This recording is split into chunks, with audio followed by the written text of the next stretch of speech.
dans ce monde d'après-guerre froide, à quoi vont ressembler les guerres et à quoi ressemblent-elles déjà? Eh bien, ce sont en grande partie des guerres de quatrième génération. Ça s'annonçait déjà, les guerres de quatrième génération, à travers les guerres coloniales, à travers la guerre du Vietnam, qui étaient déjà par bien des côtés des guerres de quatrième génération. Mais au fond, les guerres de quatrième génération se sont systématisées aujourd'hui. Elles se sont généralisées. Elles se sont généralisées par un processus qu'on appelle la désétatisation de la guerre. La désétatisation de la guerre, ça signifie que la guerre cesse d'être une affaire étatique, une affaire interétatique, comme le définissait Clausewitz.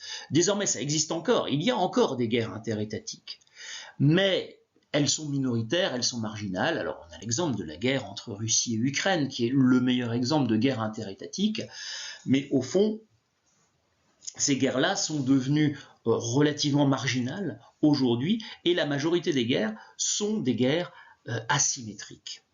Des guerres asymétriques dans lesquelles se multiplient ce qu'on appelle les acteurs irréguliers. C'est-à-dire que les acteurs majeurs des conflits aujourd'hui ne sont plus des États. Ce sont des groupes armés, des groupes rebelles, des groupes difficilement contrôlables parce que ce sont des groupes spontanés qui peuvent être parfois tout simplement des organisations criminelles.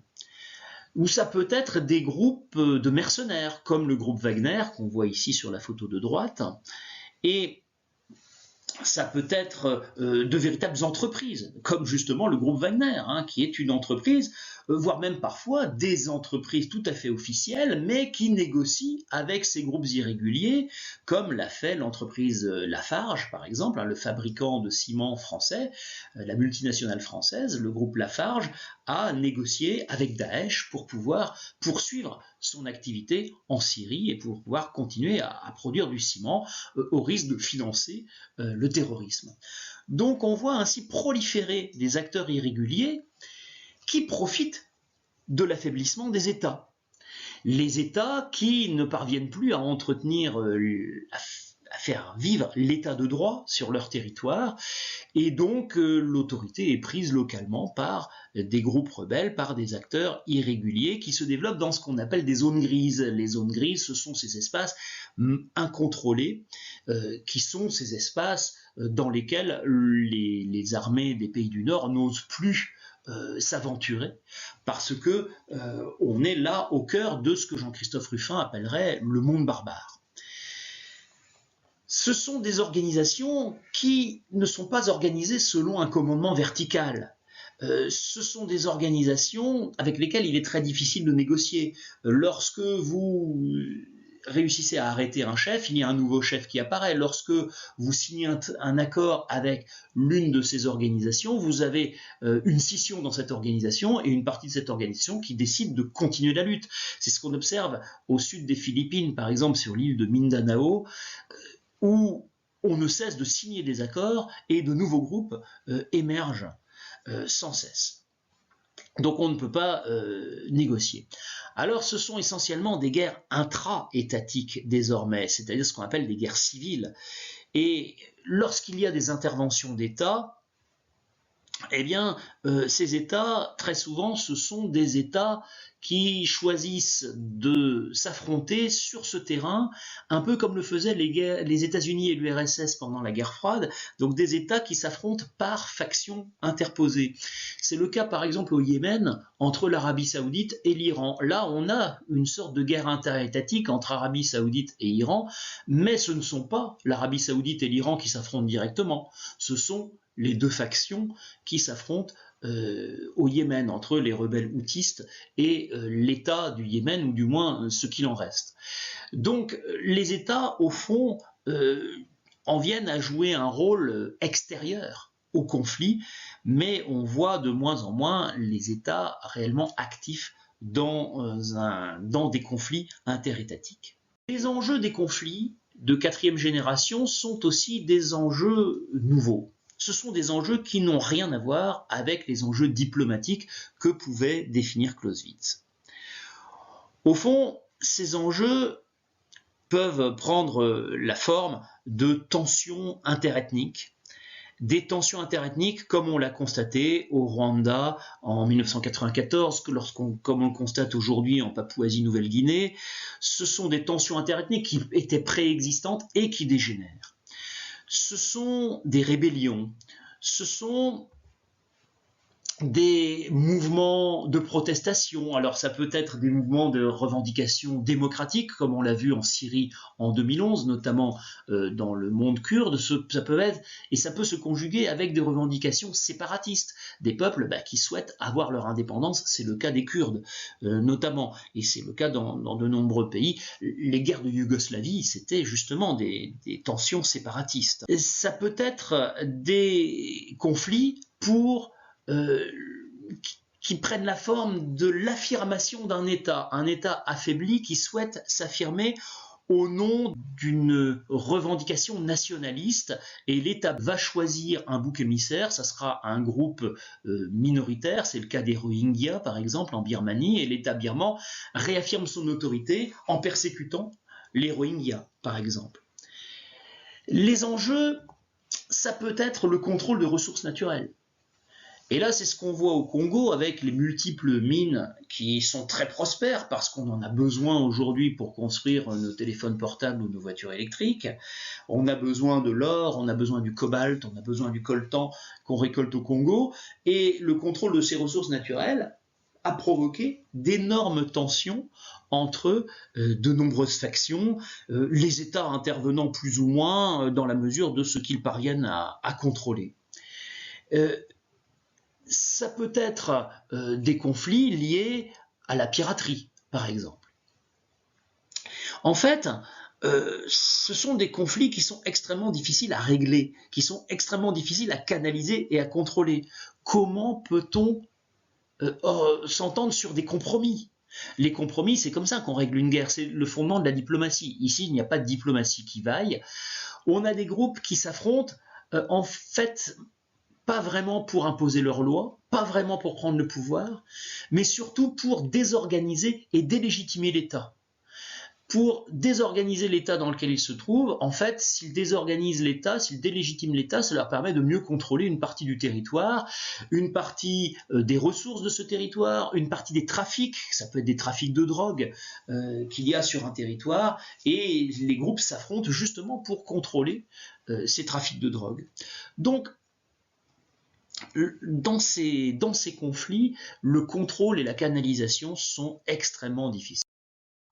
Enfin, ce sont des guerres absolues, au sens que Clausewitz leur a donné, et parce que dans ces guerres intra-étatiques, on ne combat pas par obéissance, comme on pouvait le faire dans des guerres interétatiques où des armées à commandement descendant se combattaient, et où si on combat, c'est parce qu'il le faut, on combat pour son pays, et c'est assez logique qu'un citoyen obéisse aux ordres de ce pouvoir.